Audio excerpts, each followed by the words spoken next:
I was 11 when my father vanished. No warning, no goodbye, just a note on the kitchen counter that said, "You'll be fine, Hannah."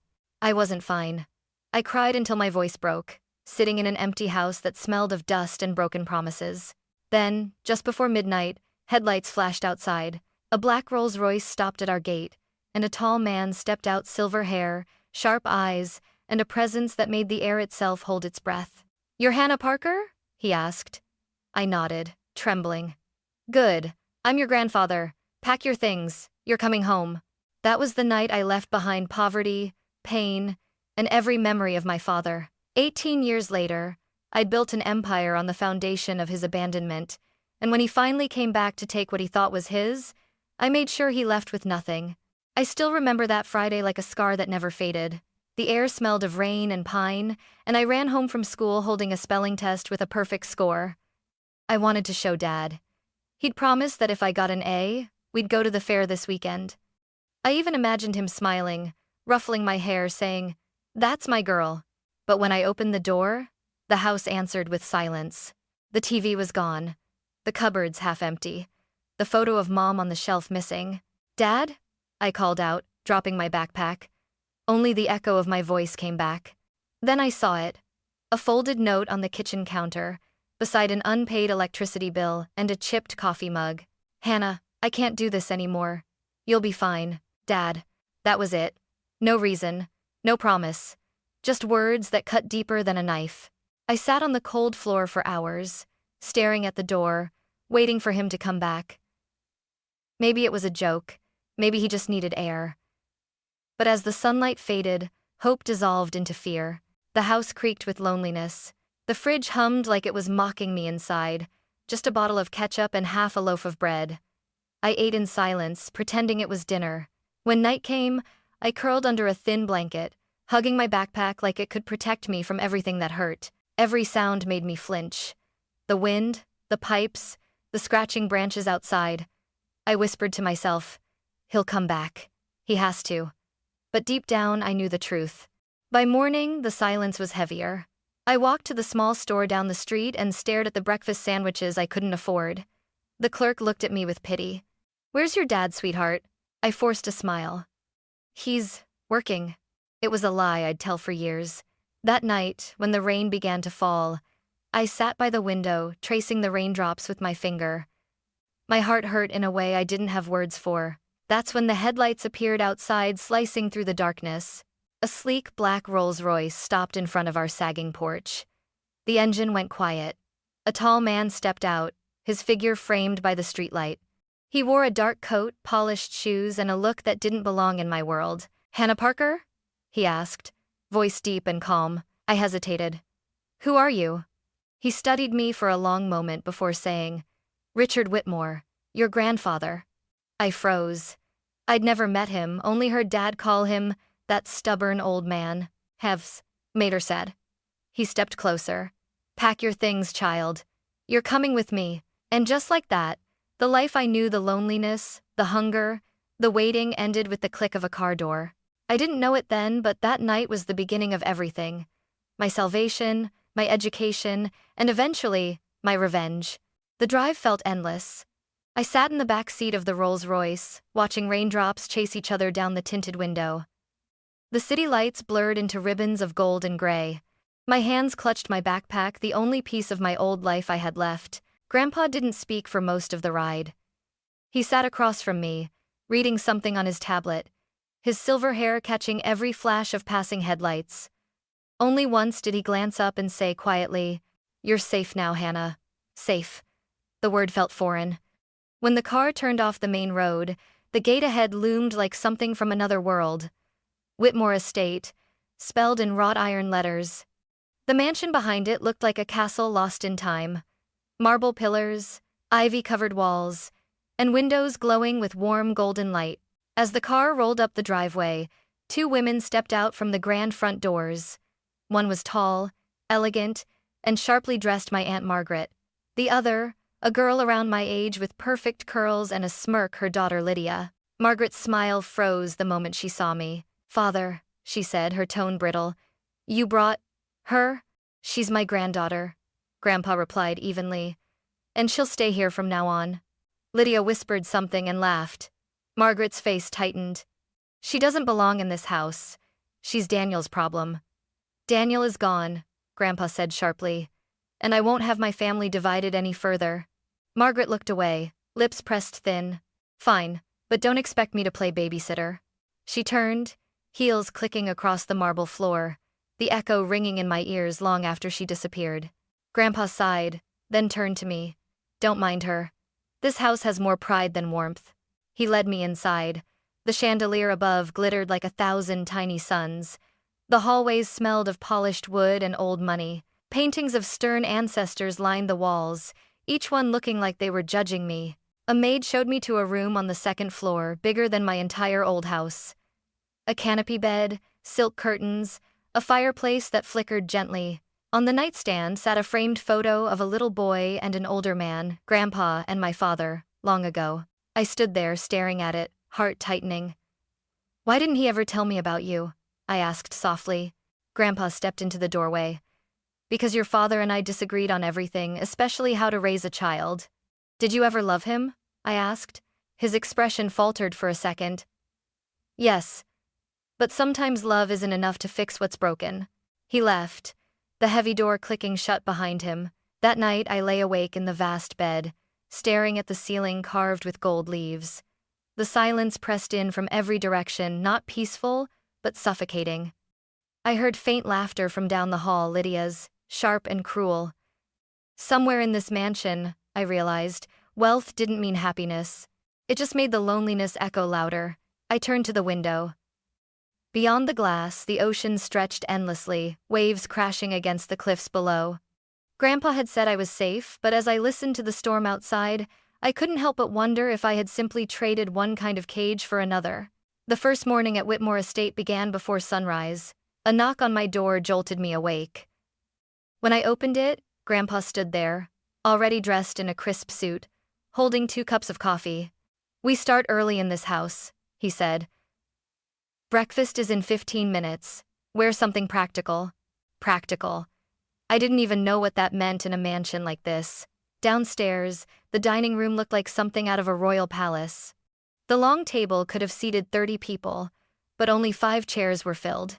Grandpa at the head, Aunt Margaret on his right, Lydia scrolling through her phone, and her twin brother Cole, who looked bored out of his mind. When I sat down, Margaret's smile was all ice. Sleep well, dear? She asked. Yes, thank you. Good. You'll need rest if you plan to keep up with Father's expectations. Grandpa shot her a look. Margaret. She went silent. He turned to me. After breakfast, you'll join me in the study. Time to learn what it means to be a Whitmore. I wasn't sure if it was an invitation or a warning. The study smelled of old leather and cedar. Sunlight poured across bookshelves stacked with finance ledgers, business manuals, and framed newspaper articles about Whitmore Holdings. Grandpa gestured to a chair. Do you know what we do, Hannah? Construction? Real estate?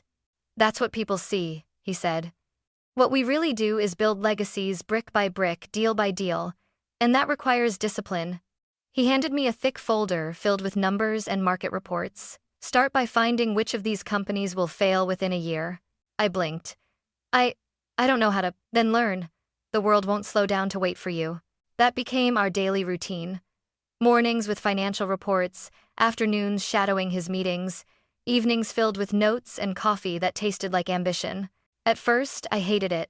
The pressure, the silence, the way Margaret's whispers followed me through the halls. She's playing student now, she told a guest one night. But she'll never be one of us. I heard it all, and I remembered every word. Still, Grandpa saw something in me that no one else did. When I solved a cost analysis problem, he nodded approvingly. You think with instinct. That's rare. I felt warmth spread through me. Not the warmth of comfort, but recognition. For once, I wasn't invisible. One evening, after a particularly long lesson about stock mergers, I finally asked, why me? You have your own children, your own heirs. Grandpa set down his pen and studied me quietly. Because you've known pain. People who've suffered don't waste opportunities. They fight for them. Then, his expression softened. And because you remind me of someone I once was, before wealth turned my children into strangers. His words stayed with me. Over the next few years, I changed. I stopped flinching when Lydia mocked me for studying instead of partying. I learned to negotiate with men twice my age.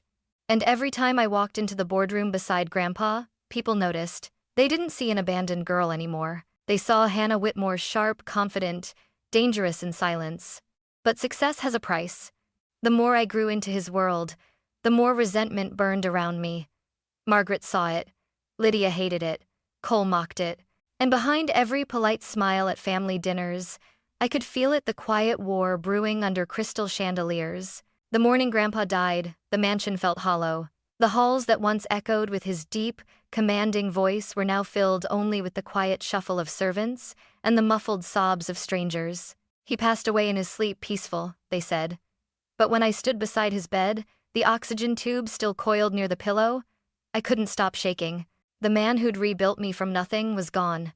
At the funeral, the Whitmore name drew the press like vultures. Rows of black suits, glossy limousines, and cameras flashing outside the church gates. Reporters whispered as I walked past. That's the granddaughter, the one he raised. Aunt Margaret arrived late, draped in designer black, sunglasses hiding her eyes. Lydia and Cole followed, pretending to mourn while taking photos by the floral displays. When the priest began to speak, my throat closed. Richard Whitmore was a man of great vision, he said.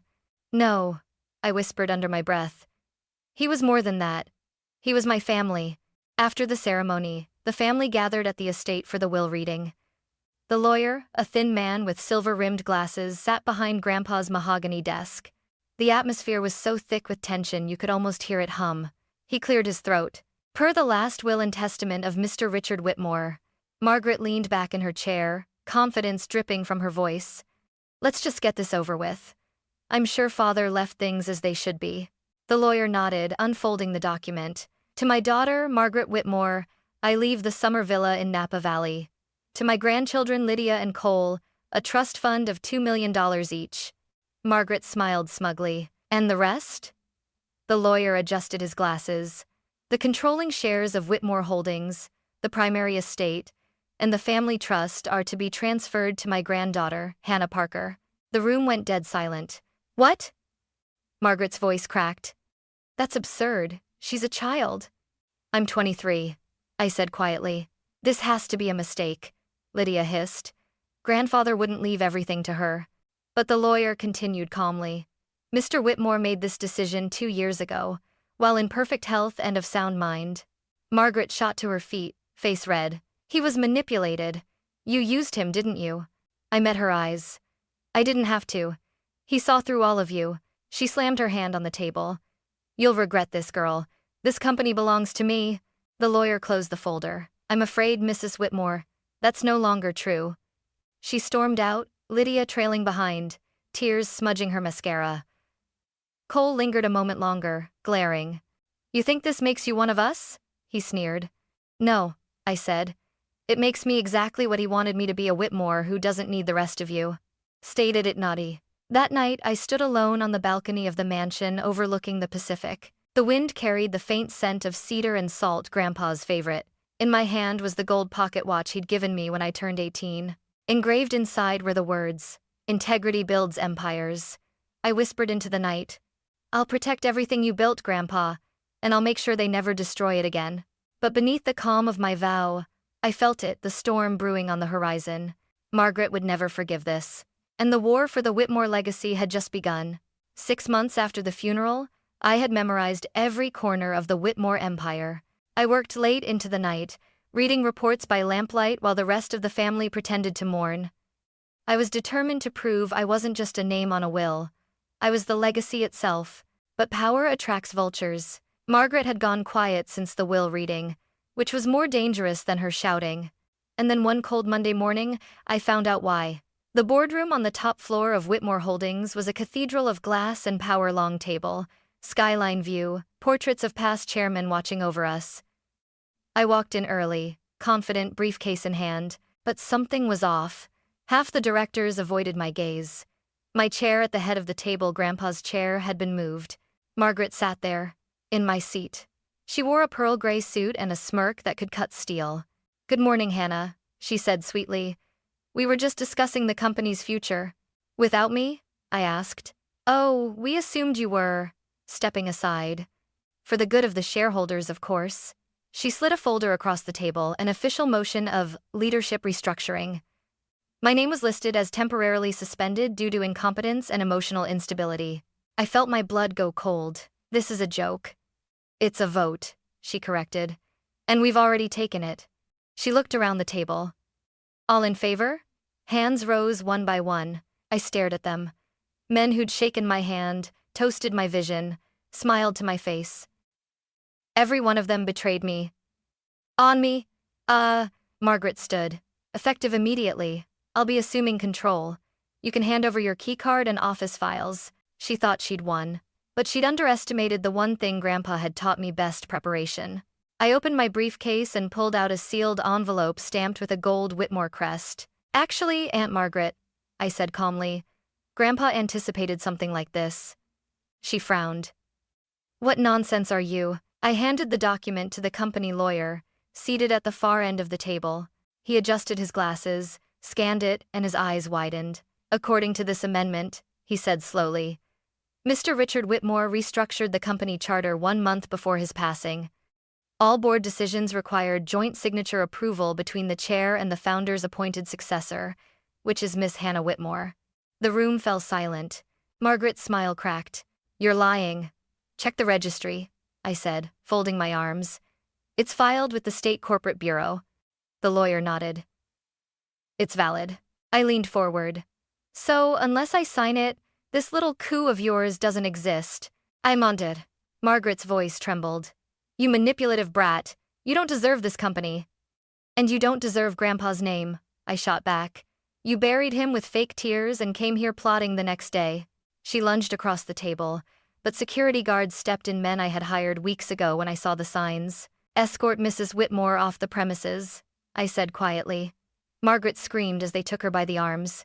You'll regret this, Hannah. You think this is over? I watched her go, my heart pounding but my face still.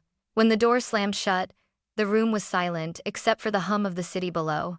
That evening, I stood alone in the boardroom, the skyline reflected in the glass walls like 100 shattered mirrors. The sun was setting over San Francisco, painting the sky gold, the same color as Grandpa's pocket watch. I placed my hand on the chair, his chair, and whispered, I did it, Grandpa. I protected what's ours. But the victory felt hollow. Because behind every triumph was a truth I couldn't escape. No win in this family ever came without blood. And as I looked out at the city, a knock sounded on the boardroom door. My assistant, Ella, peeked in. Miss Whitmore, there's someone here to see you. Who? A man. He says he's your father. I froze. For the first time in years, the air in my lungs turned to ice. That night I would face the ghost that started it all. And no amount of wealth or power could prepare me for what he was about to say. He stood in the doorway of my office, smaller than I remembered, but still wearing the same beaten leather jacket from my childhood. The man who'd once walked out of my life without a goodbye. Hannah, he said softly, voice shaking. Don't. My tone was ice. You lost the right to say my name 18 years ago. He took a hesitant step forward. His hair was mostly gray now, his face tired, weathered. You look just like your mother, he whispered. I folded my arms. You mean the woman you forgot to mention before you disappeared? He flinched. I didn't know how to raise you alone. After she died, I fell apart. So you left an 11-year-old alone in a house with a note? That's not falling apart, Dad. That's abandoning. He looked at the floor. For a moment, silence filled the room except for the faint hum of the city below. Then he reached into his pocket and pulled out a crumpled photo me. At 6 years old, missing a front tooth, sitting on his shoulders. I kept this, he said. Every day. I know it doesn't mean much, but I never stopped thinking about you. My throat tightened, but I forced myself to stay still. Thinking about me didn't feed me, I said quietly. Didn't stop me from crying myself to sleep in an empty house. He nodded slowly. You're right. I deserve your anger. But Margaret told me you're trying to take the company away from the family. That's not what your grandfather wanted. The words hit like a slap. Margaret sent you? He hesitated, and that hesitation told me everything. I laughed bitterly. Of course. You didn't come here to make peace. You came because she needed a pawn. No, Hannah, it's not like that. I slammed my hands on the desk. It's exactly like that. You left me to starve, and now that I have something worth stealing, you show up waving her lies like a flag of love. He flinched again, eyes wet. I just wanted to see you, to say I'm sorry. I stared at him for a long moment.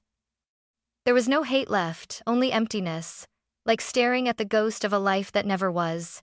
You know what's funny? I said quietly. I used to imagine this moment every night. I thought if you ever came back, I'd run to you, that I'd forgive you. But now, I just feel nothing. He looked broken. Please, he said, voice cracking. I'm sick, Hannah. The doctors say I don't have long. I didn't come for money. I just wanted my daughter to know I'm sorry before it's too late. Nod. For a second, my heart wavered. The child in me, the one who used to wait by the window, wanted to believe him. But then I saw the envelope in his pocket, peeking out just enough for me to notice a letterhead. Summit Development Group. Margaret's company. My voice went cold again. You can tell Margaret her plan failed, I said, standing. And if you ever walk into this building again, security will escort you out. He looked at me, eyes glistening. I know you hate me, but someday you'll understand. I shook my head. No, Dad. Someday you'll understand what it feels like to be left behind. He turned slowly and walked out, shoulders slumped. The door closed behind him with a soft click that sounded like the final period on a chapter 18 years too long. I stood there for a long time, staring at the skyline. For years I'd wanted him back, wanted closure, love, something. Now I realized I didn't need any of it. I had built my own strength, my own name, my own future. And yet, as I watched the city lights flicker, a single tear fell. Not for him, but for the girl who'd once waited by the window, believing fathers always came home. That night, I poured myself a glass of wine, sat at Grandpa's desk, and whispered, "You were right, Grandpa. Some people teach you how to build, others teach you what never to become." The next morning, I made a decision: if the Whitmores wanted a war, I'd give them one. But this time, I'd make sure they could never rise again. After my father's visit, I didn't sleep for 3 nights. Every word he'd said replayed in my mind: the guilt, the excuses, the cracks in his voice. But the envelope from Summit Development Group told me what I needed to know. Margaret was desperate, and desperate people make mistakes. So I waited. Quietly. Weeks passed. On the surface, Whitmore Holdings thrived, profits up, new projects announced. But behind closed doors, I had Ella dig through every transaction Margaret ever touched before her removal. The deeper we looked, the uglier it got. Shell accounts, hidden kickbacks, payments routed through front companies in her children's names. It wasn't just greed. It was treason. I knew what Grandpa would have done. He wouldn't scream. He'd wait. Then he'd strike once, clean and final. So that's what I did? The annual shareholder meeting arrived, a glittering event at the downtown Hilton Ballroom, with every reporter in San Francisco waiting for a headline. I walked in wearing black silk, hair pinned back, calm as glass. Ella whispered beside me. "Are you sure about this, Hannah?" "Absolutely," I said. "It's time they saw who really built this empire." Anyway, Margaret was there, of course, sitting near the front with Lydia and Cole, pretending confidence. Her pearls glimmered under the chandelier, but her eyes flicked nervously between me and the giant projection screen behind the stage. I stepped up to the podium. "Good evening," I began, my voice steady. "Today we celebrate Whitmore Holdings, but also the integrity it stands for. And integrity, as my grandfather used to say, is tested only when greed whispers." A low murmur swept through the crowd. I pressed a button on the remote. Behind me, the first slide appeared, a company logo none of them recognized.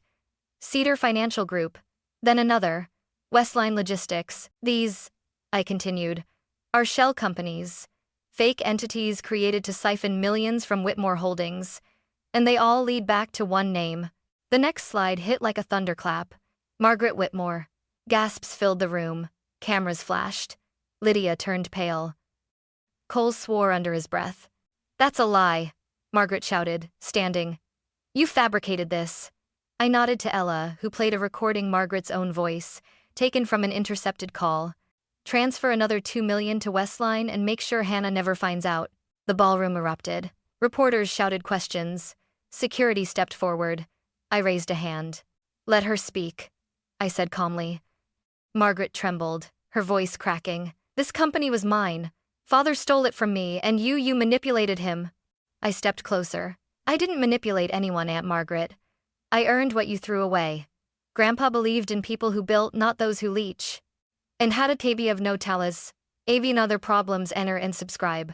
She stared at me, eyes wide, voice breaking. You think you've won? I leaned in, low enough for only her to hear. I don't think it. I know it. Then I turned back to the microphone. Effective immediately, Margaret Whitmore and her associates are terminated and under criminal investigation for corporate fraud. The evidence has already been turned over to the authorities. The audience exploded into applause. Reporters shouted. Lydia screamed, "You ruined us." No, I said softly. You ruined yourselves. Hours later, when the ballroom had emptied and the flashbulbs had faded, I stood on the balcony overlooking the city lights. The wind whipped my hair, but I didn't move. Ella came up beside me, a faint smile on her face. You did it. You actually did it. I looked out at the skyline the city Grandpa had helped build, the company he'd trusted me to protect. No, I said. We did it. For him. Below us, the night glittered not with greed, but with freedom. For the first time in years, I felt the weight lift from my chest. The ghosts of the past, my father, my aunt, the fear of never being enough all faded into the wind. I'd thought victory would feel cold, but instead, it felt like peace. Still, a quiet ache lingered not for what I'd gained, but for what I'd lost long ago. The family that could have been. I whispered into the night, Grandpa, it's over. The Whitmore name is clean again. But the wind seemed to answer softly, not over, Hannah, not yet. Because I didn't know then the world wasn't done testing me. The empire I'd saved would soon demand something greater. The courage to turn power into purpose. 6 months after the scandal, the Whitmore name no longer stood for greed. It stood for rebuilding. Every morning, the headlines felt like sunlight instead of a storm. Hannah Whitmore reshapes empire into force for good. From abandoned child to visionary CEO. But it wasn't the applause I cared about. It was what came next. I converted one of the downtown towers into something new. The Whitmore Foundation for Children. A place where no kid would ever feel the emptiness I once did. The lobby smelled of fresh paint and possibility. The walls covered in drawings from children who had already begun to dream again. At the opening ceremony, cameras flashed, and reporters shoved microphones in my face. Miss Whitmore, why start a foundation instead of expanding your real estate division? I smiled. Because buildings last decades, I said. But people, if you build them right, last generations. The crowd applauded, but I barely heard them. My eyes drifted to the photo framed on the stage. Grandpa Richard, standing beside me the day I graduated. He wasn't there in body, but I could almost hear his voice. Integrity builds empires, Hannah, I whispered back. And kindness keeps them standing. After the event, as the guests filtered out, I walked through the quiet halls alone. A little girl with pigtails tugged my sleeve. Miss Hannah, are you really a billionaire? I laughed softly. That's what the papers say.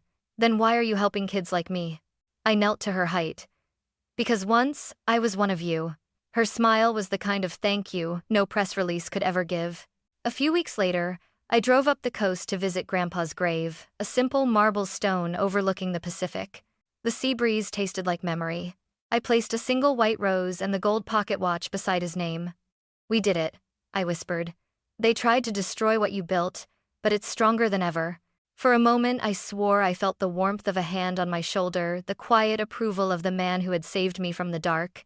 When I turned, no one was there. Only the ocean stretching into forever. That night, back at the mansion, Ella joined me on the balcony with 2 glasses of wine. You know, she said, you could finally take a break. Maybe write a book or, I don't know, fall in love? I laughed. A book maybe. Love. I looked at the stars.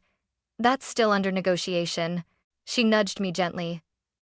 You deserve happiness, Hannah. Maybe happiness isn't something you chase, I said softly. Maybe it's something you build one good choice at a time. The waves crashed far below, and for the first time, the sound didn't remind me of loneliness. It reminded me of rhythm of life still moving forward. A month later, an envelope arrived. No return address, just my name in shaky handwriting. Inside was a short note. I'm sorry again. I'm proud of you. Dad. No signature, no address. Just that. I sat there for a long time, staring at the words, and instead of anger, I felt release. He'd taken so much from me, my childhood, my trust, but I finally realized he couldn't take my peace. I folded the note and placed it in the same drawer as Grandpa's watch. Then I whispered, "Goodbye," and meant it. Today, when I walk through the halls of Whitmore Holdings, employees don't look at me as the girl who inherited everything. They see the woman who earned it, the one who turned pain into purpose. And every time I see a new project rise from the ground, I remember that 11-year-old girl sitting on the kitchen floor, staring at a note that said, "You'll be fine." She was more than fine, because she built her own empire not of glass and steel, but of hope, integrity, and compassion. When people ask how I did it, I always give the same answer: by never letting the past define who I could become. Now, when the sun sets over the Whitmore estate and the ocean turns gold, I lift my glass to the horizon and whisper, "This is for you, Grandpa, and for every lost child who never stopped believing there was more." And somewhere in the wind, I swear I can still hear him smile.